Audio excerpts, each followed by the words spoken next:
په دې وجه باندې راووته چې بل ورځ یو واقع شوې وه هغه د سرکار د پیپ مات شو او د سرکار اسکول ته اوبه بند شوې وه د سرکار روډ بند شوی دی اوس د هغې په وجود موږ په دې باندې دا قوم راووته چې وروره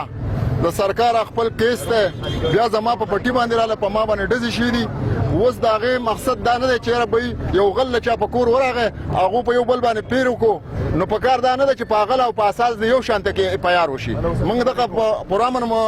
مظاهره ده او دویمه موږ د خپل وزیر اعلی صاحب زما د وزیر اعلی صاحب بدنامي کړې ده زما د پولیس بدنامي کړې ده زه وایم چې زما د وزیر اعلی صاحب هم په صفا شي هغه د یو انویسټیګیشن ټیم مقرر کړي د لپاره او هغه دې راشي که زه په خطا ووتم نو ماله دې سزا راکړي یو ورځ ده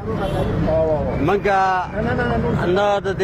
ناظم صاحب په حق کې راغلي وو چې یاره دی بچ کړو او نه دغه نورو سړو خلاف یو موږ د حق دپاره راغلي وو په دې خبره کې په اداره دروغ ویلی شوي دی په دې کې مخکې روډ بند شوی دی د وزیر اعلی صاحب دغه ډیرې ته د مخې ته خلک راغلي د هغه بدنامي شوې ده د حکومت او د پولیس بدنامي شوې ده په دې کې د هېڅ چا څه قصور نشته نه پکې د ناظم صاحب قصور دغه دی چې د علاقې ته کار کړلی اسکول یې جوړ کړلی سړک یې جوړ کړلی که دا قصور نو بیا به نه کوي مطالبه دا کوو چې باید موږ له آزاد کمیشن مقرر شي په دې خبره کې دروغ ویلی شوي دي چې دا دروغ او دا دروغ شي او دا رښتیا شي د دې علاقې د مشرانو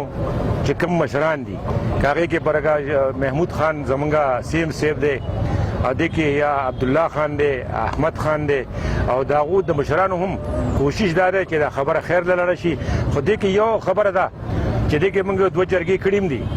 خو چونکې په هغې له چا عملي شکل حاجي هو تاسو نن راغلي احتجاج کوئ مطالبه څه غواړئ نن زمونږ مطالبه دې کې داسې به کوو چې په کم کې د فریقین خیر هغه به کوو او په دې کې یو آزاد کمیشن مقرر شي او هغه لاړ شي د علاقې انکوایري وکړي چې کم کس په دې کې ناحقه دی او په ناجایزه دی موږ ټول به د هغې خلاف